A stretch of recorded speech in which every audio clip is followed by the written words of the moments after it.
어제는 뉴욕 커뮤니티 은행의 불안감으로 채권 금리가 하락했습니다. 말씀드렸다시피 경기 침체 우려가 채권 시장에 강하게 지배를 했고요.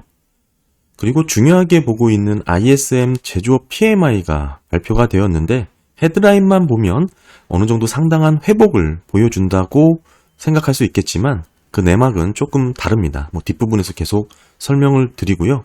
어찌됐든 어제는 제조업 PMI보다는 은행 이슈가 특히 은행들의 위험, 부실 우려가 시장에 크게 작용을 했습니다. 지금 경기 데이터가 상당히 좋게 나오고 있기 때문에 이렇게 되면 금리를 늦게 낮출 수밖에 없을 테고 결국 은행들의 위험이 더 높아지게 되겠죠. 다시금 경기 침체 공포로 이어지게 되는 겁니다. 그리고 이번 은행 부실은 제가 과거 말씀드렸다시피 SVB 파산과는 양상이 다릅니다. SVB는 사실상 장부상 손실이었어요. 안 보신 분들은 제 예전 영상 제가 더보기 링크에 달아둘 테니까 SVB 파산에 대해서 궁금하신 분들은 참고하시면 좋을 것 같고요. 당시는 멀쩡히 들고 있던 채권 가치가 막투막 시가평가를 하면서 생긴 회계 기준의 변화로 불가피한 손실이 잡혔던 거고 지금은 다르죠. 지금은 실제 자산 영역, 대출단에서의 손실입니다. 즉 예전부터 우리가 걱정하고 우려하던 상업용 부동산에 대한 우려가 실제 숫자로 본격화되면서 나타난 것입니다. 이게 도미노처럼 지역은행들로 확산되는 거 아니냐, 위기가 재차 불거지는 거 아닌가 하면서 이런 불안 심리가 좀 빠르게 확대되었던 어제 시장이었고요. 그러다 보니까 뉴욕 커뮤니티 은행은 여전히 38% 가깝게 좀 어제 이어서 하락세를 이어가고 있고 지역은행 지수 마찬가지로 5% 정도 하락했죠. 덩달아서 웨스턴 얼라이언스 지역은행도 10% 이상 떨어졌고요. 어제는 일본 은행도 부동산 대출 손실이 우려된다 이런 얘기가 나오면서 20% 가깝게 떨어졌습니다. 도이치뱅크도 마찬가지로 충당금을 더 증가시켰고 한마디로 지금 부동산 대출 관련해서 위험이 본격화되고 있는 양상들이 은행들을 중심으로 확산되고 있습니다. 어찌됐든 저는 운이 좋게 FOMC죠? 엊그저께 TMF 비중을 늘렸는데 그게 또 이틀 만에 또 크게 오르는 그런 모습을 또 보이게 되었고요. 그리고 2월 9일부터 또 CPI가 리비전이 되죠. 어떻게 변할지 그것도 중요하게 체크해 봐야 될 부분이기도 하고요. 어찌됐든 지역은행 문제, 결국 이 부동산 부실 문제는 지금 금리를 낮추지 않으면 해결되기 어려운 상황입니다.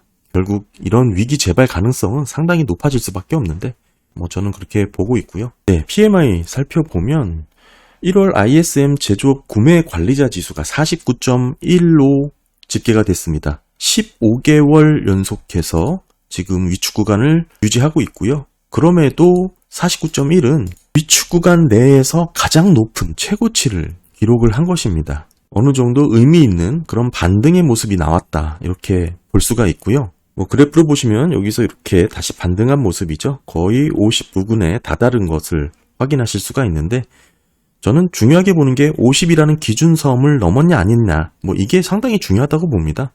그래서 50 이하에서는 반등하는 모습이 이렇게 저렇게 다양하게 나타날 수 있기 때문에 종합적으로 판단을 해야지 지금 이렇게 크게 반등한 모습을 갖고 본격적으로 수요가 회복했다라고 단언하면 안 된다 그렇게 보고 있습니다. 어찌됐든 PMI는 최종 결론 기준선 50을 상회하는 것으로 우리가 의미를 부여해야 된다라고 보고 있고요.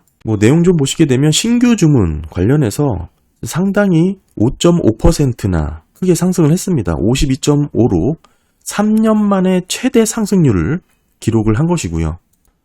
아무래도 지난 하반기에 견조한 수요의 흐름을 보였기 때문에 이런 신규 주문이 늘어났다 이렇게 보고 있는데 더불어서 생산지수도 50.4를 기록했죠. 이 또한 한 4개월 만에 처음으로 증가세를 보인 것입니다. 그러다 보니 신규 주문 재고 스프레드도 이렇게 크게 상승했습니다. 이 빨간색 헤드라인 보시게 되면 지난 9월달과 같은 비슷한 위치까지 올라온 것이죠. 하지만 이때와 달라진 것은 신규 주문 재고 스프레드가 이렇게 치솟은 다른 것이죠. 이 내용도 한번 계속해서 살펴볼 것이고요. 전체적으로 보면 지난 9월 확장 국면으로 돌아서는가 싶었는데 다시 11월 다시 위축 구간으로 떨어졌죠. 그리고 재차 이렇게 반등하는 모습이 나온 겁니다. 9월달 반등할 당시에는 재고 보충의 움직임이 있었다라고 말씀을 드렸고, 특히 고객 재고를 중심으로 고객 재고가 바닥이 나면서 재고 사이클상 확충 움직임이 일어난 것입니다. 그러다 다시 위축 구간으로 떨어졌고, 재차 고개를 들면서 말씀드렸던 부분은 이게 실질적인 수요 회복인지는 조금 더 지켜봐야 된다라고 꾸준히 말씀을 드렸었고요. 9월의 흐름과 비슷한 PMI 헤드라인 위치를 보이고 있지만 달라진 것은 신규 주문 재고 스프레드, 이 파란 선입니다. 이번 달 크게 상승을 했죠. 이 말은 PMI를 선행하는 의미로 볼 때 단기적으로는 여전히 PMI가 상승 압력을 받고 있다라고 볼 수도 있고, 더불어서 제조업 가동률과 연관성이 높기 때문에 이 부분이 결국 헤드라인 지수를 끌어올렸다라고 볼 수가 있는 것이죠. 그렇다면 사실상 재고 조정이 끝났는가, 이 실질적인 수요가 회복된 것인가, 이 부분을 좀 살펴봐야 되는데 저는 그렇게 보고 있지 않습니다. 경기 회복 기대가 크게 부상하게 되면 고객 재고 확보가 드러나게 되는데, 이번 달 특징은 고객 재고가 급감을 했습니다. 지금 보시게 되면 43.7을 기록을 했죠. 직전 달 48에서 4.4%나 크게 줄었습니다. 이 정도의 수치는 22년 10월 이후 재고가 가장 낮은 수준인 것이죠. 고객 재고 이 흐름을 보시게 되면 결국 계속해서 떨어진 게 아니라 반등하다 꺾인 것입니다. 이 빨간 선 보시게 되면 우리 보실 수 있죠. 특히 고객 재고는 신규 주문과 역의 상관관계를 갖고 있는데 대략 3에서 5개월 정도 선행성을 보이고 있습니다. 지금 1월달 고객 재고가 급감을 했다는 건 상당히 의미가 있다는 것을 강조하는 것이고요. 우리가 9월달 신규 주문이 늘면서 PMI 지수가 좀 상승하는 것으로 집계가 됐었죠. 그런데 그 직전에 3개월, 5개월 전에 고객 재고가 먼저 높아지는 모습을 보였습니다. 그리고 이때 신규 주문이 늘면서 PMI가 올랐고요. 마찬가지로 11월 달 재차 고객 재고가 늘면서 이번에 또 신규 주문이 늘어나는 그런 패턴이 나오고 있는 것이죠. 이런 패턴의 모습, 3에서 5개월 선행성을 갖고 있는 고객 재고와 신규 주문의 역의 상관관계를 놓고 봤을 때 결국 이때 11월 달 높아진 고객 재고 24년 1월, 2월까지는 신규 주문이 늘어날 수 있는 상황이 지금 생긴 것이죠. 하지만 그 이후로 급격하게 떨어졌다. 이게 의미하는 바가 상당히 큽니다. PMI하고도 비슷한 패턴을 보입니다. 왜냐하면 PMI 헤드라인 수치가 결국에는 신규 주문의 영향을 많이 받기 때문에 그렇죠. 신규 주문이 늘면 생산량이 늘 수밖에 없고 생산량이 늘려면 고용이 높아져야 되고 그런 겁니다. 그러다 보면 결국 또 배송 시간도 영향을 줄 수밖에 없고 결국 PMI에서 신규 주문이 가장 중요한데 신규 주문을 선행해서 고객 재고와의 이런 패턴 관계를 놓고 봤을 때 지금 고객 재고가 1월달 급감을 했다라는 거 상당한 의미가 있다. 단순히 헤드라인이 반등한 거에만 보지 말고 좀 더 세부적인 수요를 놓고 봤을 때 지금의 반등, 글쎄 조금 더 뒷부분에 제가 정리를 해드리겠지만 확실한 수요의 회복으로 해석되기에는 조금 더 지켜봐야 된다. 이 말씀을 좀 드리고요. PMI가 이렇게 반등을 했대 이 1차 반등했던 구간은 사실 고객 재고가 들썩이면서 고객 재고가 먼저 쌓기 시작하면서 이렇게 PMI가 반등을 했었고요. 이게 또 연말 소비와 맞물리면서 이렇게 준비하는 그런 패턴이 나왔던 거고 이때 기업들이 고용도 늘리고 사람도 뽑고 기계도 돌리면서 이렇게 좀 활기를 찾는가 싶었는데 고객 재고가 이번에 크게 증가하지 않는 것으로 확인이 되면서 결국 생산이 된 재고가 인하우스 재고로 쌓이게 된 것입니다. 그런 흐름이라고 저는 해석을 하고 있고 지금 종합적으로 고객 재고와 신규 주문의 선행성을 놓고 봤을 때 본격적인 수요 회복으로 보기에는 고객 재고가 너무 급감했다. 이 말씀을 좀 드리고요. 그런 의미에서 신규 주문 재고 스프레드가 지난 6월부터 계속 상승세를 보이고 있습니다. 재고 순환 지표입니다. 이게 플러스로 확장된다는 것은 결국 재고가 줄고 신규 주문이 늘어나는 것이니까 업황이 개선된다라고 해석을 하는 것이죠. 우리가 완성품에 대한 재고는 고객 재고라는 개념으로 좀 이해를 하는 게 좋을 것 같고 그리고 제조기업들의 재고, 이 윗부분의 재고죠. 이 부분은 사실 원자재와 중간재 재고의 비중이 많습니다. 이게 지금 가격이 반등한 부분이 있잖아요. 7.7%나 크게 올랐는데 이와 연결지어서 재고단을 해석을 해보면 원자재 가격 상승이 예상이 되면 기업들은 미리 원자재를 쌓아놓으려는 움직임이 확대가 되죠. 그런 의미에서 재고 확대 이렇게 해석을 할 수가 있는 거고요. 따라서 이게 뭐 마냥 주문이 들어올 것을 준비해서 재고를 늘렸다 이렇게만 볼 수는 없는 부분이기도 합니다. 가격이 높아졌기 때문에 더 이상 높아지기 전에 원자재를 쌓아놓자 이런 움직임으로도 우리가 해석을 할 수가 있고요. 아직은 바닥난 재고를 채우는 재고 보충 수준으로 봐야 되고 수요가 본격적으로 살아나서 회복되는 재고 보충 그 이상으로 확대되는 그런 재고 스프레드의 영역으로 보기에는 조금 지켜봐야 된다. 이 말씀을 좀 드립니다. 결국 이 데이터를 놓고 보면 고객 재고가 급감했기 때문에 선행성을 놓고 봤을 때 몇 달은 PMI가 좋은 흐름을 이어갈 수 있겠지만 이후 재차 반락하는 흐름이 전망이 되고요. PMI 헤드라인으로도 보더라도 큰 패턴 비슷하게 나옵니다.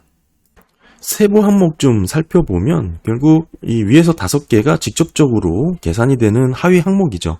이 중에 2개 정도만 확장 영역으로 지금 집계가 됐는데 신규 주문과 생산량입니다. 신규 주문이 늘면서 생산량이 늘었고 이 부분만 지금 보시면 50 이상을 기록을 했고요. 결론적으로 보게 되면 PMI가 반등하게 된 원인은 결국 재고 생산에 따른 결과다. 이렇게 정리를 할 수가 있겠죠. 기업으로 따지면 재고가 늘어서 영업이익이 늘어났다. 이렇게도 볼 수가 있는 거고 재고를 늘린다는 것은 앞으로 경기가 좋아질 것이라 보고 늘리기도 하지만 반대의 경우도 있습니다. 아직은 이 판단을 하기에는 조금 더 시간을 갖고 지켜봐야 된다. 그 입장이고요. 그럼에도 아까 말씀드렸다시피 고객 재고가 급감했다라는 점에서는 오히려 경기가 좋아서 늘렸다 이렇게 보기에는 조금 어렵지 않나 그렇게 보고 있고요.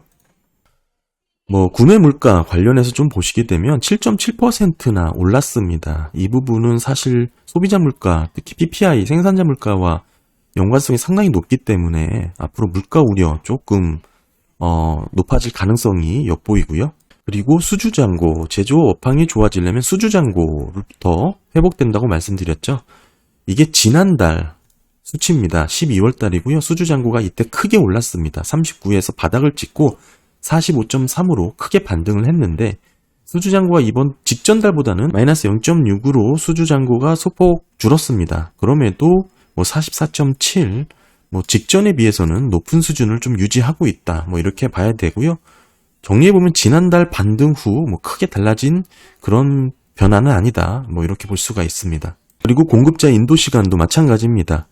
지금 실제 업황 분위기를 파악할 수가 있는데 이게 50 이하죠. 49.1이기 때문에 배송이 빠르다는 것을 의미합니다만 그래도 직전 달보다는 2.1이 높아졌습니다. 이 얘기는 지난달보다는 배송 시간이 느려졌다. 이렇게 볼 수가 있는 거고 배송 시간이 느리다는 것은 수요가 어느 정도 증가했다라고 봐야 되겠죠. 물론 50 이하라는 점에서 전체적으로 수요가 감소한 영역은 많지만 직전 달에 비해서 수요가 늘었다. 이렇게 정리를 하면 될 것 같습니다. 이게 반대의 해석이 가능한데요. 공급망이 붕괴된 특수한 상황이 아니라면 전체적으로 50 이하에서는 배송이 빠르다고 봐야 되고 그 얘기는 수요가 감소해서 나타났다. 이렇게 보는 게 맞습니다. 공급망은 우리가 또 뉴욕연은의 공급망 지수로 확인할 수가 있죠. 좀 반등하는가 싶더니 다시 마이너스 0.15로 여기 위치해 있고요. 이게 50 이하긴 하지만 여전히 지난달보다는 다소 수요가 회복되고 있는 모습이 이어지고 있다. 이 정도 볼 수가 있습니다. 1월 PMI를 정리해 보겠습니다. 지난 3개월 동안 좀 살펴보면 PMI가 이렇게 반등하면서 돌아서는 거 아니냐, 수요가 회복되는 거 아니냐 하는 그런 분위기가 있었습니다. 11월 달까지만 하더라도 단순 재고 보충의 데이터가 확실히 나왔었고요. 그런데 12월 달 PMI가 뚜렷하진 않지만 일부 수요가 회복되는 모습도 나왔었습니다. 수주잔고도 그때 말씀을 드렸었고 그리고 이번 1월 달 내용인데요. 수요 측면에서는 일부 12월 달 회복된 모습이 어느 정도 유지가 되고 있는 모습으로 나왔고 신규 주문 재고 스프레드도 지난달보다 크게 증가를 했습니다. 고용이라든지 특히 수주잔고, 배송시간 등 세부 항목들의 변화도 사실 지난달과 크게 다르지 않은 비슷한 수준을 유지하고 있습니다. 한마디로 제조업 수요가 완전 바닥에서는 일부 회복한 구간을 지금은 유지하고 있다라고 볼 수가 있고요. 따라서 지난 12월 달 PMI를 말씀드릴 때만 하더라도 이때 고용이 늘면서 다음 달 신규 주문 재고 스프레드가 확대되고 수주잔고 배송 시간의 변화가 여전히 수요 회복 데이터로 집계가 된다면 어느 정도 제조 업황이 회복되는 시그널로 봐도 무방하다라고 말씀을 드렸었죠. 그런데 지금은 생각하지 못한 고객 재고의 급감이라는 모습이 나타났습니다. 조금 더 지켜봐야겠지만 저는 재고 보충 움직임에 그칠 것이라는 기존 뷰를 유지를 하고 있습니다. 그럼에도 수요 회복의 가능성을 열어두면서 좀 당분간은 살펴봐야 되지 않나 그렇게 보고 있습니다. 네, 감사합니다.